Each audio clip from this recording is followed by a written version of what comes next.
아, 핀테크와 행동재무 김영환 교수입니다.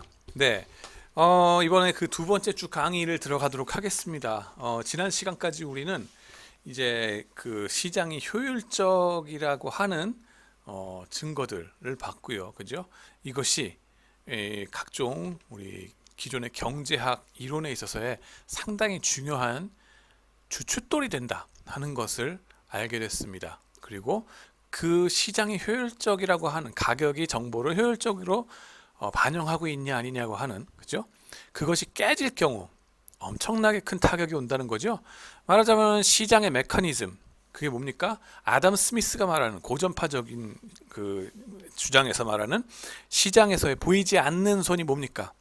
가격이라고 하는 메커니즘이거든요. 그 가격, 그 메커니즘이 필요한 정보를 다 페어하게 반영하지 못하면은 모든 그걸로 인해서 이제 그거에 기반해서 만들어지는 모든 의사 결정들이 잘못 꼬일 수 있다 하는 걸 봤습니다. 자, 그 증거들도 많이 봤고요. 그래서 그것이 결코 허투루 나온 논의가 아니다, 이론이 아니다 하는 겁니다. 여러분들 뭐 너무 이론적인 거 쓸데없고 어쩌고 이런 식으로 업계에 가시면 꼭 배우세요. 뱅커분들. 저도 그 태도가 있었어요. 교수가 하는 말 뭐 다 헛소리고 뭐 이런 생각들 하고 막 그러긴 하는데, 이게 근데 결코 허투루 하는 게 아니에요. 평균적으로 쫙 따져고 보면은 다 그렇게 얘기가 나온 이유가 있습니다. 예, 그렇게 되고요. 그 다음에는 이제 문제는 뭐냐 하면은 그 이론에 너무 교조적으로 매달리는 거가 문제라는 거예요. 교조적으로 매달리는 거가. 그래서 이제 점점 저 데이터가 나오면서 보니까는 그런 효율적 시장에 대한 논의가 이게 도전을 받는 게 나오더라는 거예요. 그게 아닌데 하는 증거들이 계속 쌓이게 되는 거고, 특히 빅데이터가 들어서서 그런 증거 수집이 가능해졌습니다. 자, 그래가지고 시장 비효율성에 대한 증거를 이번에는 쭉 여러분들하고 같이 보도록 할까 합니다. 그래서 첫 번째로는 약형 EMH, 효율적 시장 가설에 대한 확연한 반증에 대해서 할 거고, 두 번째로는 준강형 EMH에 대한 확연한 반증을 얘기할 겁니다. 강형은 어차피 이거 반증이고 뭐가 필요가 없죠. 그건 좀 너무 강하다 하는 거 너도 나도 알고 있기 때문에. 자, 캘린더 이펙트, 모멘텀, 장기적 반전 현상, 리드 레그 효과, 이런 거 나오게 되겠습니다. 그 다음에는 준강형 EMH에 대한 반증으로는 특질 효과, 회사 특질에 대한 거, 그 다음에 뉴스와 노뉴스에 대한 반응들, 그리고 뉴스에 대해서 특히 지연 반응이 나오는 거, 그리고 노뉴스에 대해서 오버리액션 하는 거, 그렇습니다. 보시면은 약형 EMH에 대한 반증 나갑니다. 여러분들 흔히 말씀드리지만은 마치 이 주식시장이라든가 자본시장이 발달하면 발달할수록 더욱더 약형에서 준강형에서 강형 효율성으로 가느냐라고 생각하시기 쉽습니다. 옛날에 20년 전에 제가 MBA 했을 때에 교수님한테 여쭤보면 그런 식으로 대답을 해주셨어요. 캐피탈 마켓이 발전하면 발전할수록 약형 효율성 시작 가설은 덜 맥히고, 더 맥히고, 그죠? 확실하게 증거가 되고, 그 다음에는 준강형까지 되지 않겠느냐. 미국 주식시장 같은 경우 준강형, 약형은 당연히 효율적 시장이고 준강형까지도 효율적이다. 근데 강형은 아니다. 라고 말씀하시고, 이머징 마켓, 우리나라 같이 이제 개발도상국, 당시 지금은 선진국입니다만은, 그죠? 당시 개발도상국의 증권시장 같은 경우는 약형 내지는 그것도 아닌 경우도 있지 않겠느냐. 그래서 이게 막 선진성의 차이가 아니냐라고 이제 말씀들 하시고는 했었어요. 그런데 초장에 질러 놓을게요. 그거 아니에요. 그거 아니라고. 아무리 캐피탈 마켓이 발전해도 미국 시장조차도 약형 효율적 시장 가설이 깨지는 경우들이 나오더란 거예요. 희한하죠? 보겠습니다. 그래서 과거의 정보, 가격, 거래량 등 미래의 수익률 예측에 이것이 아무런 도움이 안 된다 하는 것이 이 약형 EMH의 주장인데, 이게 맞다 그러면은 차티스트들 짐 싸갖고 집에 가세요 하는 거죠. 근데 짐 안 싸더라, 이유가 있더라 하는 겁니다. 네, 약형 효율적 시장 가설에 반하는 증거 첫 번째, 달력 효과입니다. 캘린더 이펙트라고 그러는데요. 뭐냐면은 달마다 평균 수익률이 다르더라 하는 거예요. 네, 다달이. 예. 제뉴어리 이펙트 얘기 들어보셨죠? 1월달 효과 왜 있습니까? 몰라요. 예. 1월달 갑자기 가면은 이 신문 기사에도 계속 나옵니다. 1월달에 주식이 막 뜬다. 그죠? 주가 수익률이 좋댄다. 막 얘기가 나오는데 다달이 평균 12달이 쫙 있잖아요. 보시면은 어떤 달은 대체로 수익률이 규칙적으로 높고 어떤 달은 수익률이 규칙적으로 낮더라 하는 거가 쭈루룩 나옵니다. 백테스트를 해보면은 지난 뭐 100년간도 좋고 몇십 년간도 좋고 미국 시장, 한국 시장 다 나옵니다. 네, 보면은 다달이 좀 다른 게 나오고 그 다음에 어떤 특정 요일에 그죠? 수익률이 더 높거나 더 낮더라. 그리고 또 달력을 보면은 그 한 달에도 1일부터 31일까지 있잖아요. 그러면은 그 어떤 날은 수익률이 좀 규칙적으로 높은 게 나오고 어떤 날짜는 낮게 나오더라. 평균적으로 계속 꾸준히 나옵니다. 참 희한한 상황입니다. 희한한 현상인데요. 캘린더 이펙트의 발견 이거 자체는 사실 비헤이비어럴 파이낸스의 시조새격인 그런 논문들에서 발견되고요. 이는 약형 EMH에 대한 부정으로 들어갑니다. 주식의 수익률을 시계열 차트로 놓고 보여주면은 캘린더 이펙트는 규칙적이고 주기적인 주가의 오르내림으로 나타납니다. 그래가지고 한국 시장, 네, 한국의 경우 그렇게 되나요? 보시면은 주식시장 전체 월별 평균 수익률 90년부터 16년까지 쫙 봤습니다. 그랬더니 1월 달이 제일 높죠. 제뉴어리 이펙트 여전합니다. 그죠? 그리고 언제가 제일 안 좋은가? 8월, 9월 이때쯤 안 좋더라 하는 거 나옵니다. 네, 마이너스가 나오고 그때의 통계적으로 그죠? 특히 1월 달 통계적 유의성 그래서 0보다 0과 같다고 할 수 있냐 아니냐 그죠? 귀무가설로 해가지고 테스트를 하면은 가설이 기각됩니다. 즉 0과는 심각하게 다르다. 이게 유의미하게 양의 수가 나오더라 하는 겁니다. 네. 코스닥 주식은 물론 이려니와 그죠? 이것이 소형주 코스닥 그 테크놀로지 스탁들은 물론 이려니와 대형주도 이런 현상에 동참을 하더라 하는 겁니다. 코스피 200 인덱스 네, 그래서 제뉴얼 이펙트가 있더라 하는 거예요. 아, 교수님 혹시 그게 우리나라 주식시장이 개발이 덜 되고 그래서 그런 거 아닌가요? 원시적이라서 그런 거는 아니다 하는 겁니다. 물론 그 전에 이제 넘어가기 전에 왜 달력은 12달일까? 약간의 알쓸신잡을 말씀드리면은 원래 로마 그레고리력이 이렇게 12달이 했었죠. 10개 달, 그죠? 손가락이 10개니까 10개 달로 이렇게 있다가, 그죠?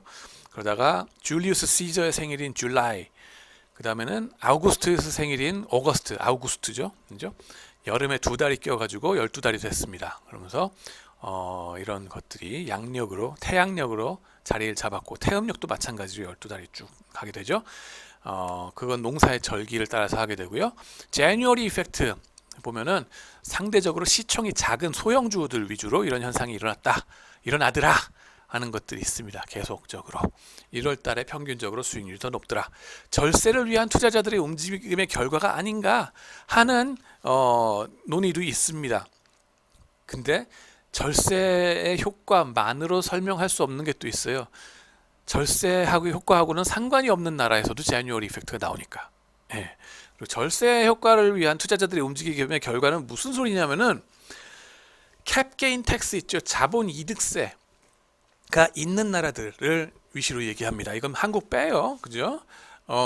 우리는 뭐 주식 저가에 사서 고가에 아무리 팔아도 자본 이득세 있습니까? 없습니까? 없어요. 없으니까 이건 왜 없습니까? 개미들 내지는 이 투자자들의 주식 투자를 활성화시키기 위해서 유인책이죠. 한 60년대, 70년대는 이렇게 했어도 됐죠. 그죠?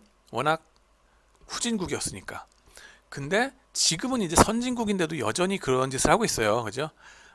좀 성숙한 모습을 보이면 안 될까 하는 게 이제 저의 좀 갠세이긴 합니다. 그렇지만은 좌우지간에 캡게인 텍스가 우리는 없습니다. 그렇지만 미국 같은 경우는 캡게인 텍스가 있어요. 자본이득세.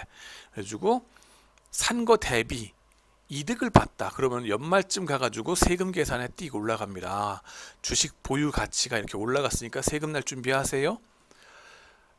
그 반대의 측면은 동전의 이면은 뭡니까?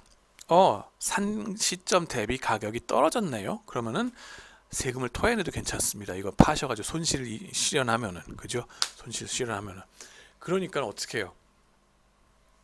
절세 효과를 노리기 위해서 연초 대비 떨어진 주식, 얘네들은 갖다가 팝니다. 자꾸, 그죠? 그래가지고 손실 실현해가지고 세금을 깔라고, 그죠?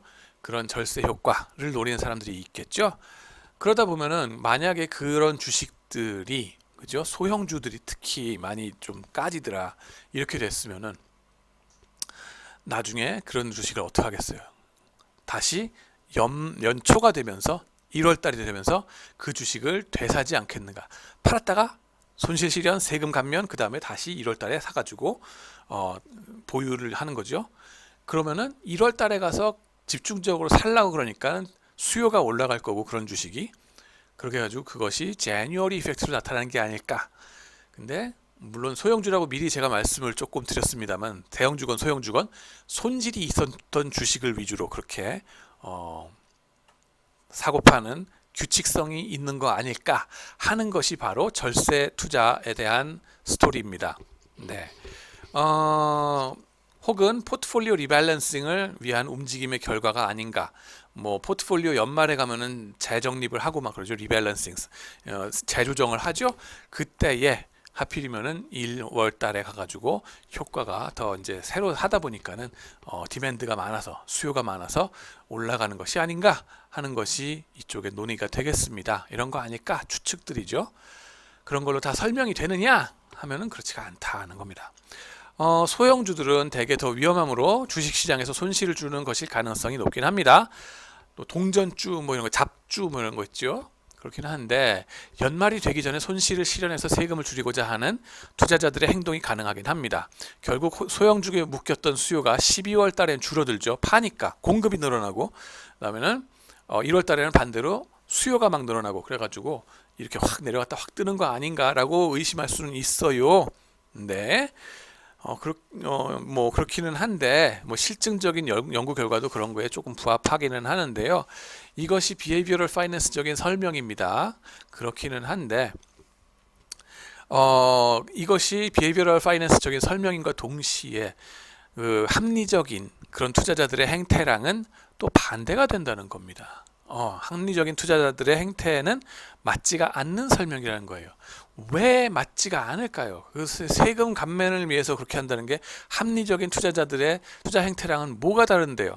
거기에 들어가는 건 뭐냐 하면요, 이 12월 달에 가격이 막 내려가잖아요. 오버셀링이 있어가지고 내려갈 것 같으면은 이거 저평가됐다 판단이 될 테니까는, 그리고 플러스 또 뭐예요? 1월 달 되면은 저것이 올라갈 거다, 오버슈팅이 될 거다라는 게 또 눈에 보이잖아요. 그러면은 진짜 합리적인 투자자들, 특히 아비트라저스, 저 재정 거래자들 내지는 차익 거래자들, 얘네가 뭔 짓을 하겠어요? 떨어질 올라갈 걸 보고서, 1월 달에 올라갈 걸 보고서 12월에 막 떨어졌을 때 뭐 해요? 저가 매수를 하지 않겠느냐. 저가 매수를 어느 정도까지 해요? 그게 똔똔이 될 때까지 계속 투자를 하는 거죠. 그죠? 자꾸 저가 매수를 하면은 이게 12월 달에 벌써 수요량이 확 올라간다는 거죠. 그래가지고 초과 공급이 아니라 수요와 공급이 균형을 이루게 될 거란 말이에요. 그때 12월 달에. 그리고 1월 달에는 뭐예요? 이미 12월 달에 올라가 버려서 1월 달에는 더 이상 올라갈 게 있다 없다? 없다. 이미 기회는 떠났다 안 떠났다? 버스가 떠났다. 다 떠났다. 그 얘기입니다. 예.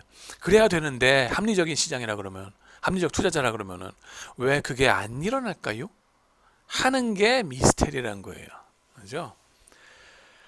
플러스 또 뭐예요? 국가별로 부합하는 경우도 있고 아닌 경우도 있더라 하는데요. 또 포트폴리오 리밸런싱으로 인한 것이 아닌가 하는 논의들도 있습니다. 또 1월 달에는 개미들의 수요가 튀어오른다. 뭐예요? 연말 보너스를 주로 많이 받죠. 크리스마스 보너스 해가지고 와우 신났다, It's a wonderful time of the year 해가지고 막 보너스 받고서 그 다음에 뭐예요? 흥청망청 먹질 않고 주식 투자를 이제 하려고 들겠죠. 그러면 1월 달에 개미들이 집중적으로 투자할 거 아니냐. 그러면 개미들이 주로 투자하는 거는 대형주보다도 소형주를 선호한다고 합니다. 네, 여러분들 삼성전자, 국민주로 다들 갖고 계시지만은 조금 더 주식 투자 해보신 경력 있는 개미들은 뭐 합니까? 잡주들을 막 삽니다. 네, 그리고 그런 소형주들 막 사거든요. 그 디맨드가 1월 달에 막 올라가겠죠. 제뉴어리 효과랑 좀 같이 가는 거 아니냐. 그러므로 높은 수요가 1월 주가를 올린다. 실증적인 연구에 의하면은 연초가 되면 주식시장의 사자 주문이 팔자 주문보다 첨예하게 많아집니다. 일본에서는요, 자본이득세가 최근까지 없었기 때문에 절세 효과라는 논의는 불가능한데요. 대신 이 기간 동안 그리고 6, 7월 동안 보너스를 두둑히 받습니다. 1월 효과가 미국보다도 일본서 더 두드러지더라 하는 연구 결과들도 있습니다. 포트폴리오 리밸런싱, 그렇죠? 그리고 연말 보너스 생각하시면 되겠고요. 네. 그다음에 1월 효과 처음에 이거 발견한 거는 투자은행가입니다. 사실 파이낸스 쪽의 연구란 게 되게 좀 그렇습니다. 똑똑한 사람들 인더스트리에 가서 돈 벌고 있죠, 그죠? 막 가가지고 막 그 투자은행가들이 아니 펀드 매니저들이 막 이렇게 하니까 돈 벌던데 막 이런 소리를 좀 흘립니다. 그러면 같이 술 먹던 파이낸스 교수가 그래? 그럼 한번 연구해봐야 되겠군. 그러면서 보니까 진짜 그러네. 그래서 테스팅이 되는 겁니다. 네. 시드니 박텔이라는 사람이 1942년에 이 현상을 발견해서 얘기를 했고요. 그다음에 로제프 키니라는 사람들이 이제 연구를 해가지고 뉴욕 스탁 익스체인지의 인덱스 데이터를 가지고서 학술적으로 확인을 했습니다. 1976년이고요. 1월달 리턴이 3% 정도 더 되더라. 다른 달 평균은 0.5% 정도 되는데. 다널드 앤드 케임이라는 사람들도 또 83년에 소형주들이 수익률이 좋은데 특히 1월 달에 집중돼 있더라 하는 얘기를 해줍니다. 라인가놈이라는 분이 또 이제 이걸 연구를 하셨는데 소형주들 중에도 그 전해에 안 좋았던 주식들 위주로 1월 달에 수익이 높더라 하는 거를 발견했었습니다. 텍스로스 셀링이 아니겠느냐 막 이렇게 되는데 이것도 여전히 뭐라고요? 합리적인 투자자들의 행태랑은 일관성이 없다 하는 겁니다. 예. 왜 진작에 안 사고 그때 오버셀링 할 때 빨리 줍줍하지, 그죠? 줍줍하지 왜 줍줍을 안 하느냐 말이에요. 그때 리차드 롤이라는 그 지금 캘테크에 계신 대가분이 또 한 말씀 하십니다. 텍스로스 셀링이고 이것이 투자자들이 합리적이라면 1월 달에 올라갈 게 뻔하니까 미리 사뒀어야 되는 거 아님? 결과적으로 12월에 이미 가격은 올라가 있었어야 하는데 왜 아직도 제뉴어리 이펙트가 있지? 하고 의문을 제기하시는 겁니다. 12월 말이 회계 연도 말이라서 일어나는 현상이라 그러면은 3월 말이나 6월 말이 회계 연도 말인 국가들에서는 왜 여전히 제뉴어리 이펙트가 또 있냐? 하는 게 여전히 미스테리란 거죠. 그리고 또 뭡니까? 소형주는 유동성에 문제가 있으므로 EMH에 어긋나는 현상들을 보일 수 있으나 그걸 가지고 profit making investment 하기에는 그만큼 더 리스크가 따르기는 합니다. 그러므로 그걸 정말 제뉴어리 이펙트라고 해야 될지는 의문이다 라고 주장하는 분들도 있습니다. 나중에 말씀드리겠지만 사이즈 팩터 이런 거를 배우게 되거든요. 그런 사이즈 팩터로 설명되는 거 아닐까라고 추측하시는 분들도 있기는 합니다. 그러나 달력 효과 기타를 보시면요, 제뉴어리 이펙트 말고도 주말 효과도 있습니다. 주가가 금요일 날이나 연휴 전에 많이 뜨더라. 왜? Thank God it's Friday. TGIF. 그죠? TGIF. TGIF. 신나잖아요. 기분만 해도. 그것이 신나는 모드가 주가에 반영된다는 겁니다. 예, 연휴 전에 붕 뜨죠. 기분이. 그 무드 자체가 주가를 띄운다. 이것이 합리적이냐? 아니다. 정보가 반영된 거냐? 아니다 하는 겁니다. 그리고 월요일 날은 가라앉더라. 뭐예요? 월요일 날 좋아하시는 분들 별로 없죠. Just Another Manic Monday라는 노래가 있었습니다. 옛날에. Manic Monday 뭐예요? Monday 미쳐버리겠어. 월요병이라고 하죠. 예, 그 뜻입니다. 주가가 우울하게 가라앉습니다. 라카니샥 스미트라는 사람들이 이제 이걸 발견했고요. 그 다음에는 휴일 효과, 주가가 휴일 전에 더 뜨더라. 라카니샥 또 나오시죠. 여기서 테이블 3가 나오는데 그 다음에는 같은 논문입니다. 죄송합니다. 월말 효과가 또 있습니다. 주가가 월말이나 월초에 더 뜨더라. 이게 뭐냐면은 긍정 모드 있죠. 긍정 모드. 여러분들 언제 가장 긍정 모드가 강합니까? 사실 1월 달 딱 되면은 여러분들 희망에 차잖아요. 희망찬 새해가 밝았습니다. 그러면서 올 한 해도 다이어트 성공하면서 올해는 결국 내가 운동해서 살을 뺄 거야. 막 그러면서 뭐든지 할 수 있을 것 같아. 막 그죠? 그러면서 막 충천해지십니다. 그랬다가 작심삼일 영영영영영영 하고 떨어지죠. 그러면서 다이어트고 뭐건 까먹습니다. 그런 것이 1월 달에만 특히 되는 게 아니라 매달 초에 심하더란 거예요. 아, 이번 달은 내가 새로 태어난 것 같아. 그러면서 꼭 다이어트에 성공하겠어. 그래서 결심하고 월요 조회도 아니 뭐야 월초 조회 뭐 이런 것도 하십니다. 그죠? 그래서 막 의기충천해서 막 뭔가 시작해요. 그랬다가 어떻게 해요? 작심삼일 냥냥냥냥냥 떨어지면서 모두가 막 이제 스트레스 받으면서 쭉 찌그러지십니다. 그랬다가 월말 되면 어떻게 해요? 어이구 벌써 한 달이 지났네. 그래 지나간 달은 지나간 거지 뭐. 1월 다음 달 내가 다시 또 태어나서 하겠어 이러면서 월말 되면 또 결심이 새로워지면서 올라가기 시작합니다. 다시 또 그 다음 달 1일이 되면 정점을 찍고 쪼르륵 또 내려가는 거. 이게 다달이 사이클이 계속 반복됩니다. 네, 그것이 주가에도 반영이 되더라. 무드가 이렇게 반영되더라 하는 겁니다.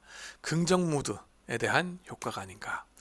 토요일 밤에 토요일 날 주가가 어떤가 그렇죠? 이 토요일 밤에 했을 때 토요일 밤에 이걸 생각하시는 건 그래도 덜 아재입니다.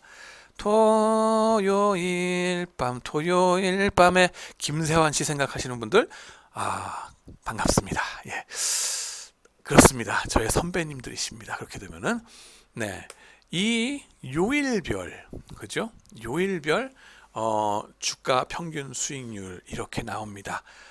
이거 보시면은 월요일, 화요일 쭉 내려가는 거 보이시죠? 그 다음에는 금요일 막 올라가 있는 거, Thursday 목요일부터 막 올라갑니다. 그죠? 불금 이때 막 올라가죠. 그 다음에 뭐예요? 토요일 날도 우리가 일을 하던 때가 있었습니다. 지금은 놀토가 있죠. 그죠? 네, 저는 놀토도 없이 나와서 방송 녹화하고 막 이러고 있습니다만은 믿거나 말거나 토요일 날 요즘은 노시지만은 못 놀고 계속 일하시던 분들 반나절 트레이딩 하는데 주가가 막 올라가.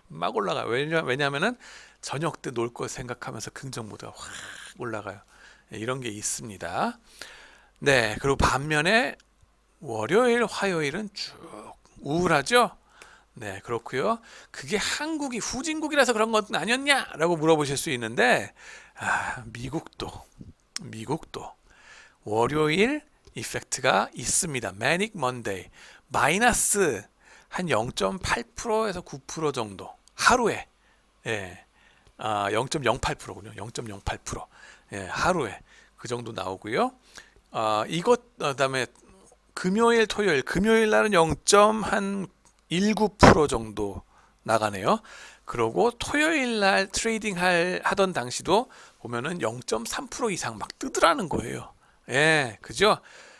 그러고 나면은 저게 대량으로 수천 주식을 막 이렇게 사고 팔고 계속 규칙적으로 하다 보면은요, 저 정도면은 수량 디스카운트 받아가지고 거래 비용 제하고 나서도 이익을 챙길 수 있는 규모입니다. 저 정도면. 예. 그게 바로 퀀티테이티브 트레이딩의 베이직이 되겠습니다. 이거 월요 현상, 금요, 토요 현상, 제뉴어리 이펙트 지금까지 얘기하면서 그 회사의 펀디멘탈, 그 회사의 캐시플로우, 그 다음에 리스크, 그거에 대한 얘기 제가 한마디라도 했습니까? 안 했습니다. 개별 종목 분석 안 했습니다. 필요가 없다고요. 그냥 단순 무식하게 수천 종목을 이런 룰 베이스드 트레이딩 하면은 돈을 벌었다라는 얘기입니다. 예, 계속적으로 나오더라는 겁니다. 예, 그 다음에는 그 날짜별 주가 수익률 나왔죠?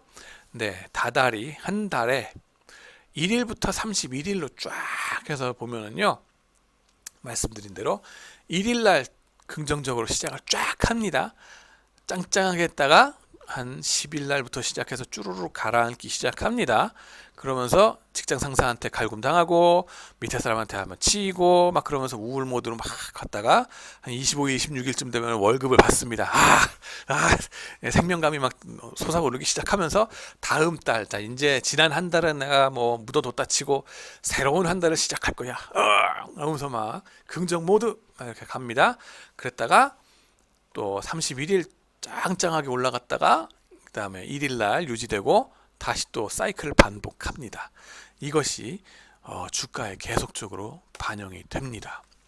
정보가 반영된답니까? 아니면 무드가 반영된답니까? 무드입니다. 네, 이게 수천 종목에 정보란 건 얘기 한마디도 안 했어요. 그죠? 지금까지 정보란 얘기 한마디도 안 했습니다. 합리적인 투자자들은 뭐에 의해서만 움직인다고요? 정보에 의해서만 움직인다고요. 정보만이 가격을 움직인다. 평균적으로. 근데 평균적으로 보니까 정보 이외에 무드란 것도 이렇게 심대하게 영향을 끼치더라. 이걸 무시를 못하겠더라 하는 겁니다. 자, 뭐 약간의 알쓸신잡 읽어보시면 되겠습니다. 왜 7개의 요일이 있을까 뭐 이런 것들 궁금하실 텐데 뭐 달이 차고 기우는 것에 대해서 사람들이 이제 옛날부터 관심이 있어가지고 한 달을 4등분을 했었죠. 7일로 나눈 것이 일반적이었긴 했습니다. 바빌로니아 같은데 수메르인들, 그 다음에 페르시아, 뭐 조로아스터교들, 뭐 수메르인들 사바트라고 그랬다고 합니다. 유태인들의 사바스라는 거랑 발음이 비슷하죠. 그 동네 애들의 발음이다라고 생각하시면 됩니다.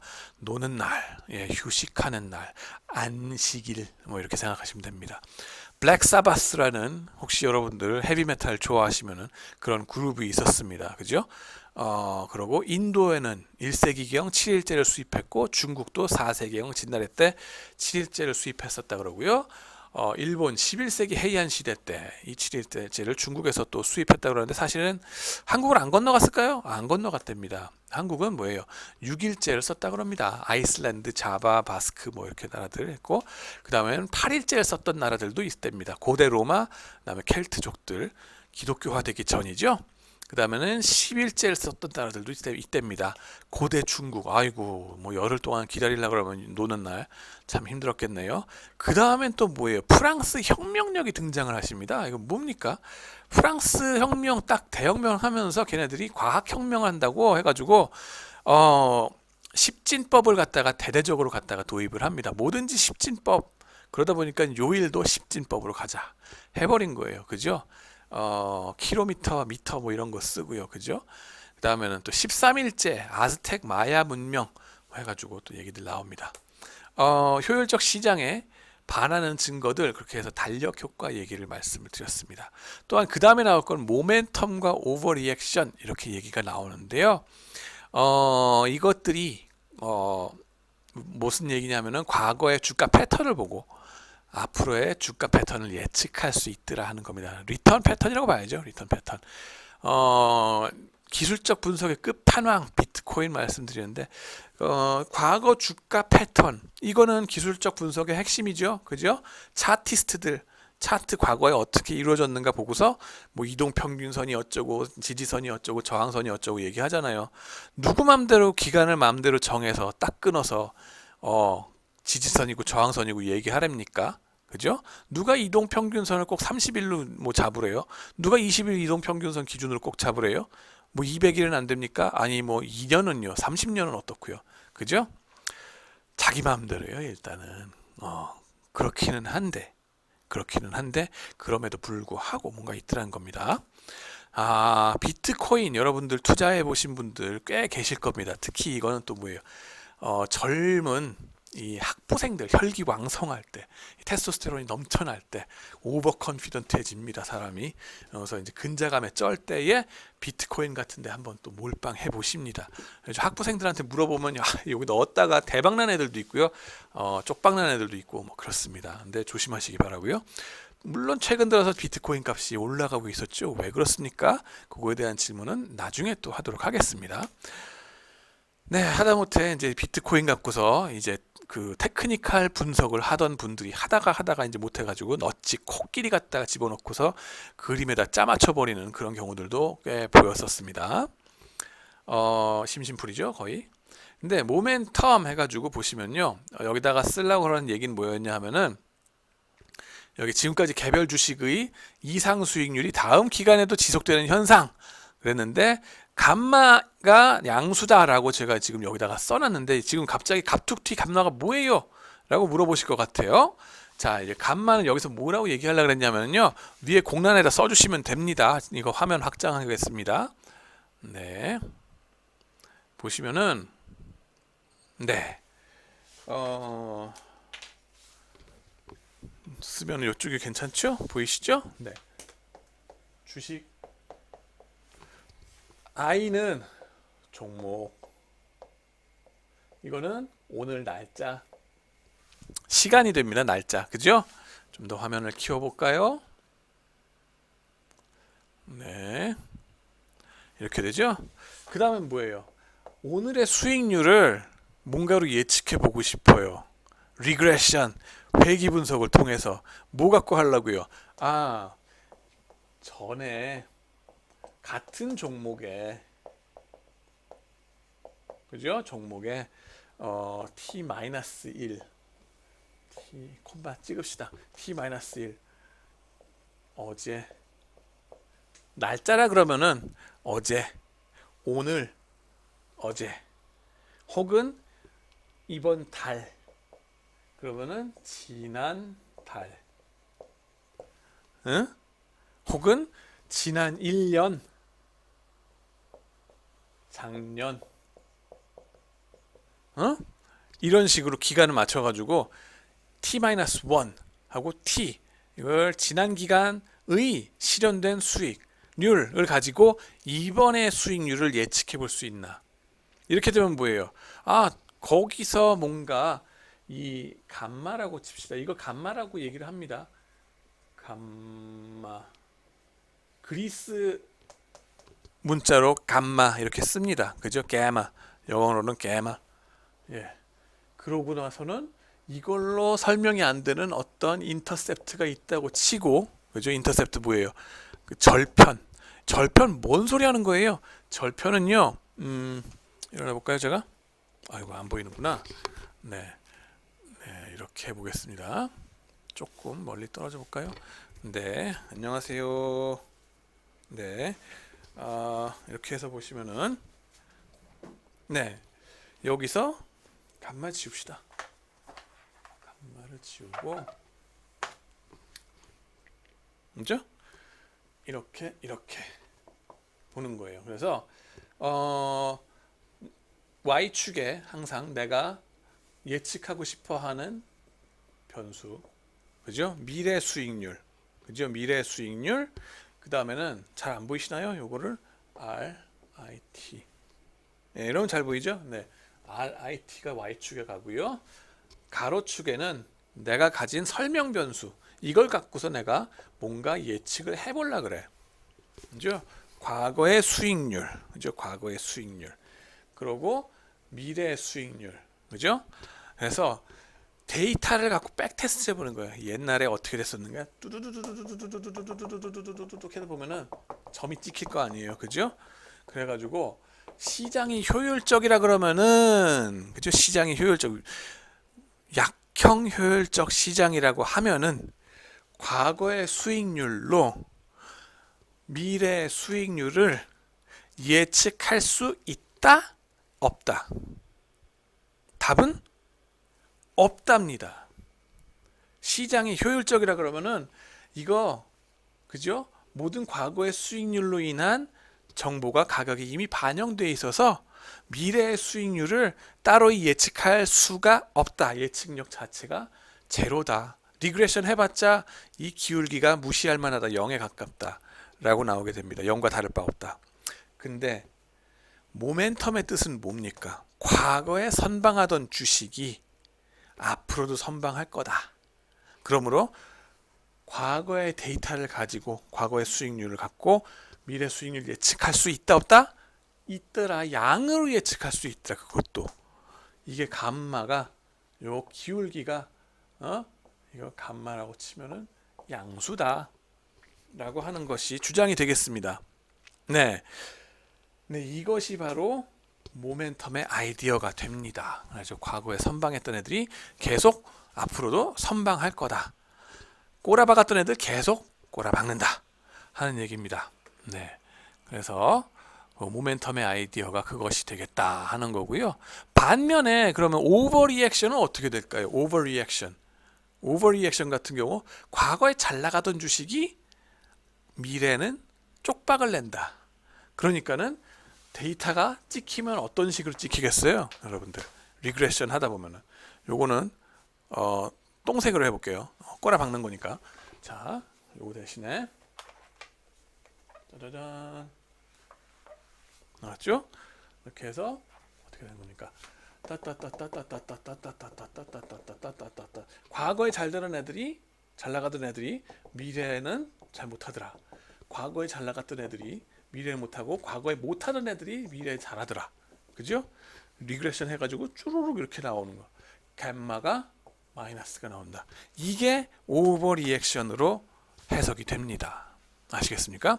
그래서 여러분들이 빅데이터니 뭐니 뭐 과거 데이터 갖고서 백테스트하고 어쩌고 하는 거 이런 식으로 생각하시면 되겠습니다. 별거 아니죠? 네. 그래서 모멘텀 지금까지 개별 주식이 잠깐만요. 그러면서 여기 공식을 그 리그레션 공식을 제가 좀 보여드렸는데, 그죠? 여기서 알파까지 말씀을 드렸어요. 절편 알파. 요거는 지금은 중요하지 않아요. 어차피 그렇긴 한데 요거는 뭐냐면은 요 지점이 있죠. 요거 절편 찍히는 거, Y축 지나가는 거. 요거가 그냥 알파라고 보시면 돼요. 그리고 그 다음에 공식을 좀 더 이제 리그레션스럽게 말씀을 드리면 엡실론 IT가 나옵니다. 엡실론 IT는 뭐냐면은 랜덤 에러. 이 선으로 직선으로 설명이 안 되는 이 잔차 부분 있죠. 요거 차이가 나는 거. 요거랑 왜 차이가 나느냐. 근데 요 차이를 엡실론이라고 얘기를 하는 겁니다. 그죠? 이거는 이론상보다 평균 잡아서 뭐죠? 여기다 쓰자. expected value of epsilon IT 제로. 그죠? 네, 여기다 무슨 뭐 x라는 컨디션을 주고 막 이렇게 하면은 하여튼간에 0이다라고 보시면 됩니다. 저거는 네, 좌우지간에 그렇게 해서 얘기가 지금 되고 있습니다. 네, 모멘텀의 아이디어를 말씀드렸고, 자, 그래서 보시면은 이것이 모멘텀을 테스트를 할 거 아니에요. 백테스트 데이터 기간 가지고. 그럼 과거에 선방하던 놈을 어떻게 때려잡을래요? 여기에 어떠한 펀더멘탈 분석도 없습니다. 그냥 수천 종목, 미국 주식시장에 있는 한 6,000개, 5,000개 되는 종목을 그냥 갖다가 줄 세워요. 뭘로? 과거의 주가 수익률로 줄 세우는 거예요. 그럼 과거 주가 수익률을 몇 달 기준으로? 그거는 뭐 자기 하기 나름이다. 근데 뭐 3개월, 6개월, 9개월, 12개월 이렇게 스펙트럼으로 생각해 볼 수 있겠죠. 과거 3개월 봐가지고 선방한 애들로 일단 줄을 쫙 세워요. 그러고 나서 거기서 제일 선방하는 10% 그리고 제일 꼬라박는 10%를 딱 찍어냅니다. 그래가지고 얘 선방하는 애를 어떻게 한다? 산다. 그래가지고 들고 있는다. 왜? 얘는 계속 선방할 거니까. 그리고 꼬라박고 있는 이 바닥의 10% 어떻게 한다? 공매도 친다. 왜? 앞으로도 계속 꼬라박을 게 뻔하니까 라고 생각하는 거예요. 그래서 과거 3개월, 그죠? past 3개월, 그 다음에 홀딩 피어리어드 앞으로 3개월 이런 식으로 보시면 됩니다. 그 3개월 괜찮아요? 6개월은요? 9개월은요? 12개월은요? 이렇게 생각할 수 있겠죠? 그래서 그런 식으로 쭉 이 보는 기간을 조금씩 늘려주면서 계속 그 패턴이 나오더라. 12개월까지 해도 이걸 보여준 것이 바로 제가디시 앤 틔만 교수님들이 되겠습니다. 93년도 논문이 되고요. 경제적 효과도 상당히 큽니다. 최상위 위너 포트폴리오, 위너 모멘텀 포트폴리오와 최하위 루저 모멘텀 포트폴리오 간의 수익률 차이가 연간 15% 정도까지 나오더라 하는 겁니다. 연간 15%. 크죠. 과거의 패턴으로 미래 수익률 예측이 가능한가? 그렇더라 하는 겁니다. 약형 EMH에 대한 심대한 도전이 되겠습니다. 그래서 보시면은 이 양반들 이렇게 생기셨습니다. 네, 틉만 교수님이 이 오른쪽에 계신 분이고요. 자가데시 교수님이 왼쪽에 계신 분입니다. 틉만 교수님은 얼마 전까지 아메리칸 파이낸스 어소시에이션 회장이기도 하셨었죠. 그죠? 네, 그러고 수더분하게 생기셨죠. 예, 성격도 되게 참 유하시고 좋습니다. 인자하십니다. 네, 이분도 한때는 미네소타에서 일을 했었대요. 네, 조교수 처음 할 때. 그러다가 이거 미네소타의 이 레셔널 뭐 이렇게 합리적인 뭐 어쩌고 그걸로 다 설명하는 거 좀 아닌 것 같아. 그러고서는 딴 데로 가신 거예요. 텍사스 오스틴에서 또 엄청난 대가가 되셨습니다. 그리고 다음 표에 대한 설명. 세로축의 과거 기간 동안 수익률 랭킹을 잡아서 10분위로 나누고 최상위 기간 10분위 포트폴리오를 바이, 최하위 10분위 포트폴리오를 셀로 이름 짓고 가로축의 기간 K먼스 동안 수익률을 관찰했습니다. 이제 이 테이블을 보시게 될 건데요. 다음 표에 두 포트폴리오의 수익률의 차이는 곧 바이 마이너스 셀, 롱숏 포트폴리오가 되겠죠. 그래가지고 어떻게 그런 포트폴리오를 만들 수 있느냐? 그 셀에 해당되는 포트폴리오 주식들을 공매도 치면은 현금이 나오겠죠. 그 현금 가지고서 롱 포트폴리오를 구축하는 겁니다. 사는 겁니다. 네. 거기에 어떠한 펀더멘탈 어널리시스도 있다 없다? 없다. 네. 정보가 들어간다 안 들어간다? 그 회사 내부에 그 회사의 공식 정보 같은 거 다 필요 없다. 그냥 과거의 주가 패턴, 정말 단순 무식 그 자체다 라고 생각하시면 됩니다. 그래서 공대 사람들이 이걸 아주 잘 하십니다. 네. 그래서 K 기간 동안 홀드한 것, 롱숏 전략, 월 단위 수익률이 각 행의 소시점 단위 1%를 0.01로 표시한 겁니다. 통계적으로 이 수익률이 유의하게 0과 다른지 양측 검정 T 스태티스틱 이거를 괄호 안에 표시를 했었습니다. 그래가지고 샘플 기간은 65년부터 89년 미국 데이터를 해서 본 거고요. 패널 A는 과거 수익률 관찰 즉시 포트폴리오를 짠 거, 패널 B는 과거 수익률 관찰 일주일 후에 포트폴리오를 짠 거 해가지고 조금 시간차를 뒀습니다. 왜냐하면 현실적으로 포트폴리오를 다시 재구성하는데 시간이 걸릴 거 아니겠어요. 그 시간 걸리면은 이 효과가 안 맥혀 들어갈까? 강건하게 이것이 맥혀 들어가는지를 한번 테스트 해봐야 되겠죠. 그래서 이렇게 보여주는 겁니다. 보시면은 지난 3개월 동안 여기 펜을 좀 동원합시다. 네, 3개월, 6개월, 9개월, 12개월 네, 일자가 잘렸죠. 12개월 동안 선방한 주식, 꼬라박은 주식, 선방한 주식, 꼬라박은 주식 쪼르륵 나가면서 그거에 바이셀로 나가는 겁니다. 어디 갔어요? 네, 제가 거꾸로 얘기했군요. 꼬라박은 주식, 그죠? 셀. 선방한 주식, 바이. 선방. 그죠? 과거의 선방, 앞으로도 잘 나갈 것이다. 죄송합니다.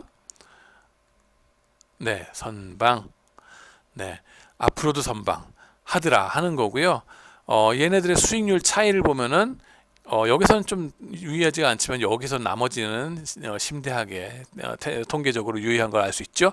1% 장에서 유의합니다. 이게 3개월 거를 보고서 앞으로 3개월, 6개월, 9개월, 12개월 계속 홀드한 상태예요. 그러면은 계속적으로 선방을 하더라. 계속적으로 선방을 하는데 그게 선방하는 정도가 0.0156 정도네요. 에게 뭐 별거 아니네요 라고 생각할지 모르는데 다달이 그죠? 월 수익률입니다. 월 1.56% 평균적으로 선방하고 꼬라박던 애들은 거의 0에 가깝게 별로 선방을 못하더라. 이거의 차이가 바로 요 놈이 되겠습니다.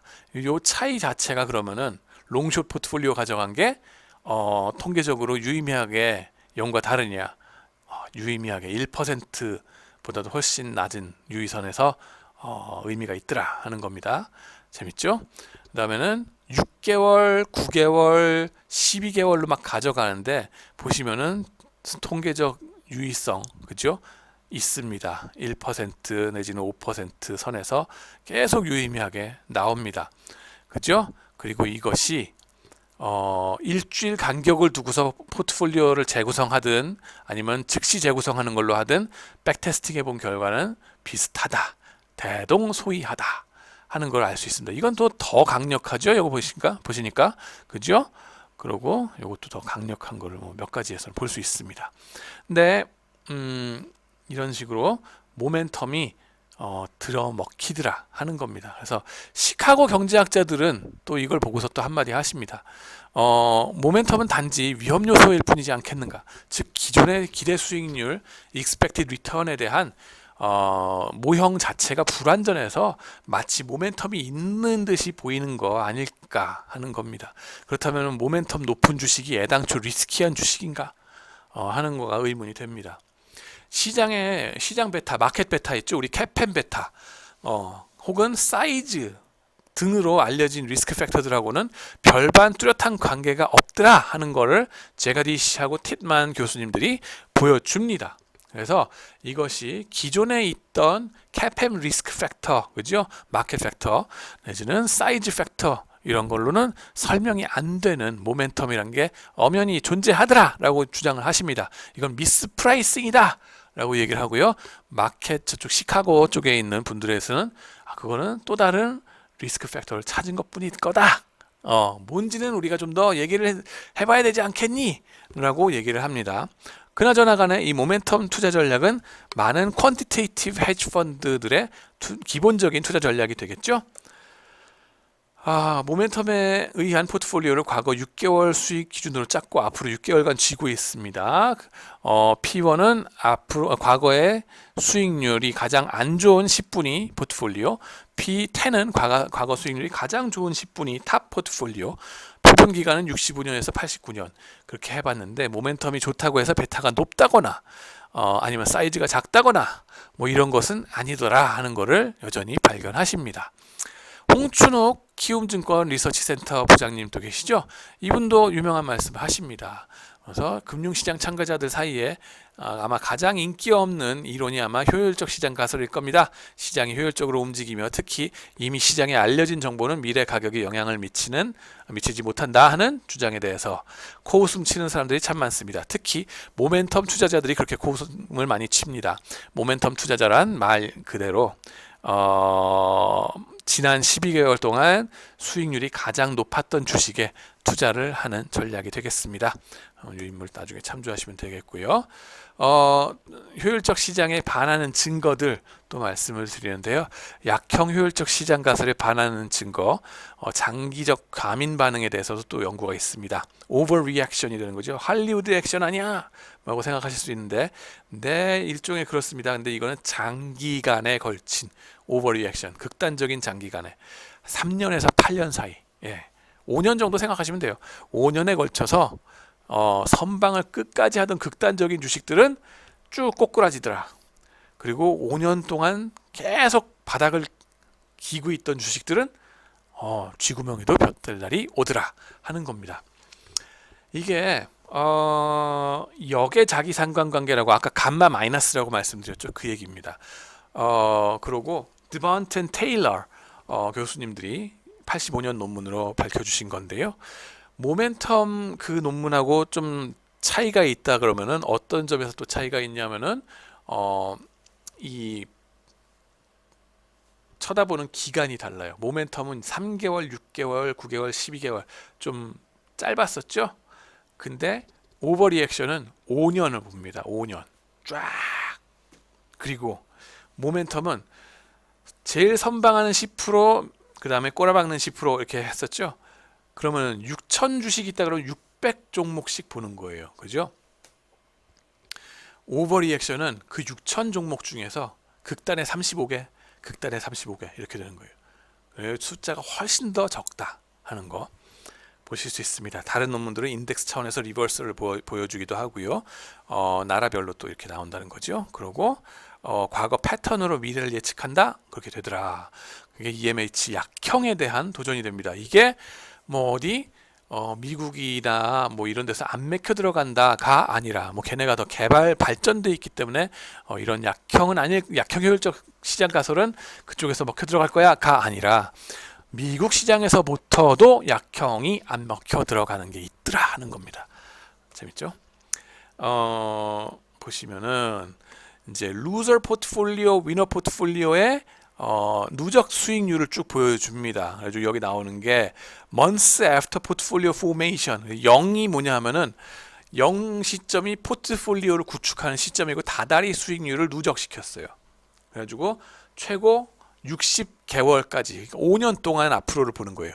그리고 0 시점 여기 때 서서 포트폴리오 구축하는 거는 뭘 기준으로 하느냐? 아까 말씀드린 대로 과거 5년 쫙 보면서 지난 5년 동안 진짜 극단으로 선방하던 주식 35종목 샀더니 위너 포트폴리오 영 내려가대요 하는 거고, 그 다음에 또 뭐예요? 과거 5년 동안 진짜 바닥을 기과했던 그 극단의 주식 35종목 딱 하니까 뭐예요? 이게 훅 올라가더라 하는 겁니다. 네, 재밌죠? 이런 패턴들이 쭉 그게 계속 나타나더라. 예. 어느 한 피어리어드, 어느 한 기간만 나타나는 게 아니라 서브 샘플로 기간을 나눠서 쭉 봐도 여전히 나타나고 뭐 이런 현상들이 벌어지더라 하는 거. 드번트 테일러 교수님들 이렇게 생기셨습니다.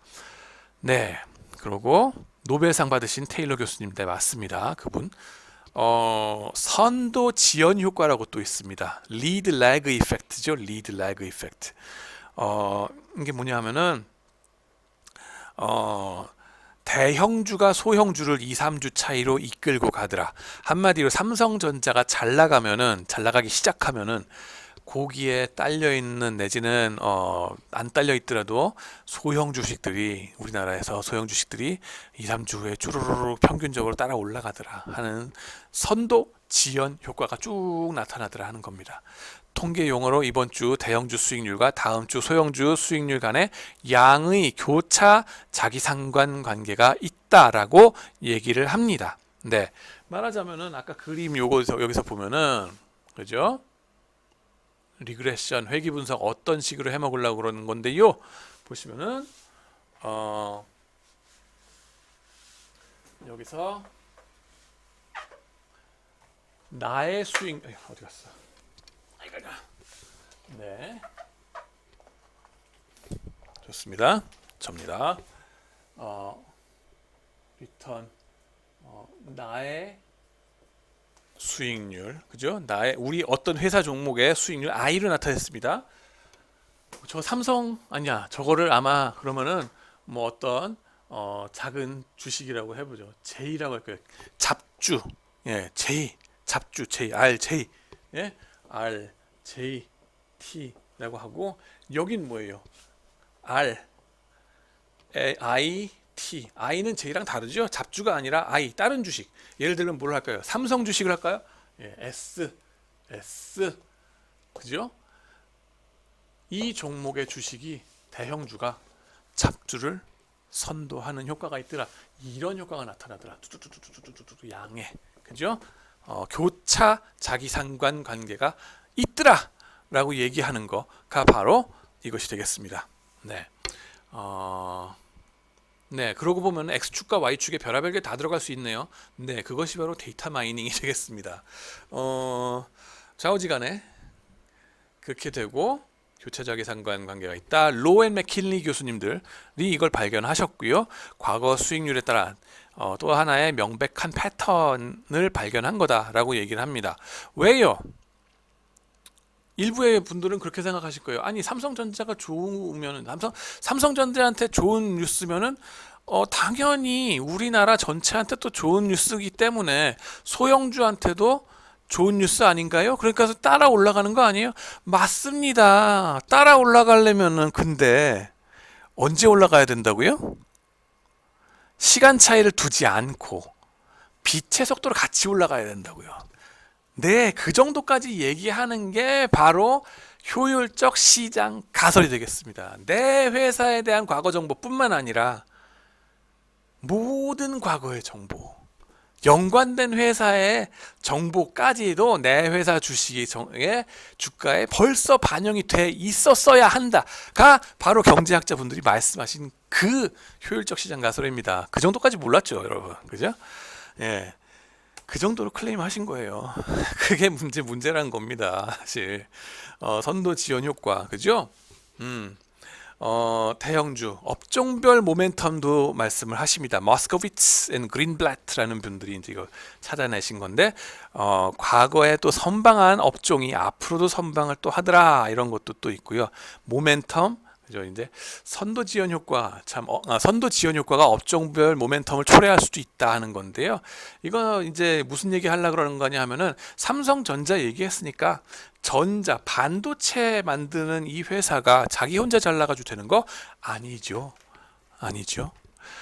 그 반도체가 잘 나가기 위해서는 연관된 장비 업종 반도체 장비 업종, Allied Signal, Applied Materials 이런 회사들 많습니다. 그런 회사들이 또 선방을 해주고 또 그렇게 해줘야 됩니다. 그죠? 일본에선 게이레츠 이렇게 되죠. 계열사 그렇게 되는데 우리나라의 그 주종 관계적인 계열사 그거 말고 서플라이 체인에 있는 회사들, 그죠? 서플라이 체인에 있는 그 연관 회사들이 또 잘해줘야 됩니다. 근데 이 가장 큰 반도체 회사가 딱 잘 나가고 나면은 뭐예요? 연관된 그 서플라이 체인에 있는 그 회사들도 따라서 잘 나가는 건데요. 그죠? 선도 지연 효과가 있으니까 전반적으로는 뭐예요? 업종 하나로 놓고 나면 반도체 업종이라고 다 퉁쳐놓고 보면은 얘가 먼저 잘 나가고 그 다음에 애들이 따라서 잘 나가네. 업종의 모멘텀이 생기는 거죠. 이해되죠? 그죠? 그 얘기가 바로 이것이 되겠습니다. 네, 물론 이것이 다 효율적 시장에 의하면은 있어서는 안 되는 일이다 하는 겁니다. 있어서는 안 되는 일이다. 삼성전자의 좋은 뉴스? 예, 어플라이드 머티리얼스 당연히 좋은 거 아니었어요? 그거 왜 진작에 빨리 반영이 안 됐어? 빛의 속도로 했어야 되는 건데 안 돼 있더라는 겁니다. 네, 거기까지가 약형 효율적 시장 가설에 반하는 증거가 되겠습니다. 다음 준강형 효율적 시장 가설에 반하는 증거는 다음 강의에서 이어서 하도록 하겠습니다. 시청해 주셔서 감사합니다. 혹시 질문 있으시면은 아래 저 이메일에다가 주소를 밝혀드릴 테니까 질문 주시면 되겠습니다. 감사합니다.